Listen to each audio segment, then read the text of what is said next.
Aujourd'hui, comme nouvelle, nous vous apportons le schéma provincial d'aménagement du territoire, qu'on a toujours appelé SPAT, schéma provincial d'aménagement du territoire de la province de la Tchopo. Un outil très capital, très important, car c'est un outil, j'en ai avec moi ici, c'est un outil qui contient les grandes lignes d'orientation purement technique de la planification spatiale.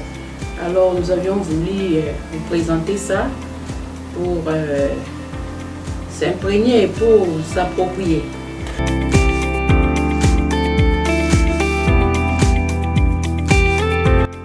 C'est un document qui contient plusieurs histoires à l'intérieur, mais nous regroupons en deux grandes parties. La première partie donne les potentialités de la province dans chaque secteur. Et la seconde, elle présente le cadre d'utilisation des terres.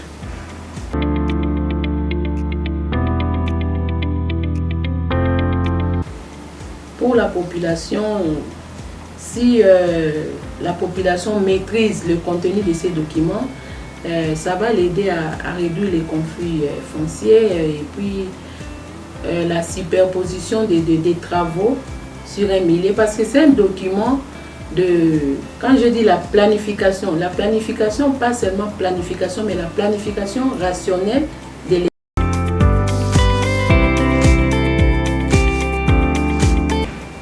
Merci beaucoup, messieurs les journalistes.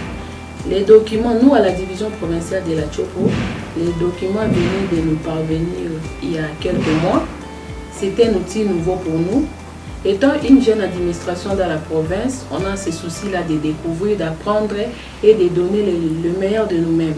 Alors, comme les documents étaient élaborés par Trop Boss, une firme que le PNUD a recruté pour l'élaboration ensemble avec les techniciens de la division provinciale, et après étude, analyse et validation du document, on a les documents, mais les agents ou soit la population aussi n'a pas connaissance de ces documents, n'a pas la maîtrise. Alors nous avions voulu parler de ça maintenant pour outiller les agents et donner ces bouts-là à la population, à n'importe qui, celui qui a besoin de consulter, qu'il prenne connaissance de ça, car ça regorge de plusieurs matières techniques de la gestion.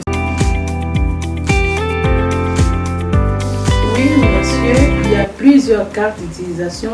Ça dépend comme je vais chercher ici. Ça dépend des secteurs. Il y a plusieurs cartes, mais dépendant des secteurs de l'intervention. Par exemple, ici, je vois la carte des infrastructures de la ville de Kisangani. Là, vous allez trouver, je ne sais pas si vous voyez ici les terrains de football, vous allez trouver les marchés, le commune, vous allez trouver tout ce qui est infrastructure, vous retrouvez ça sur cette carte. Et c'est comme ça pour tous les autres secteurs ici.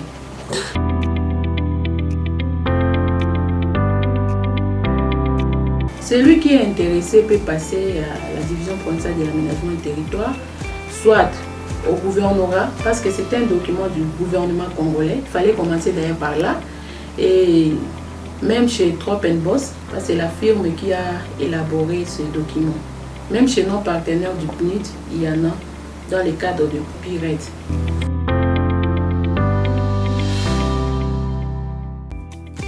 Des investisseurs qui arrivent, qui ont besoin de travailler dans les secteurs miniers. Les documents est là, il y a des tableaux qui prouvent là où il y a, les tableaux qui démontrent les richesses de la province par territoire. Là où il y a de l'or, il y a du diamant, il y a de pétrole, il y a des tableaux qui démontrent tout ça. Et si un investisseur arrivé, il dit qu'il veut travailler dans les secteurs miniers, il peut utiliser ces documents facilement, il va se retrouver et ces documents permettront à ce que le projet qu'il est venu implanter dans la province soit réussi. Parce qu'il va faire les projets dans le milieu approprié. Mais même pour l'agriculture, il y a des espaces réservés à l'agriculture. Ce n'est pas partout que tu peux faire l'agriculture, non. Mais ces documents spécifient chaque activité, l'espace réservé à chaque activité de la province.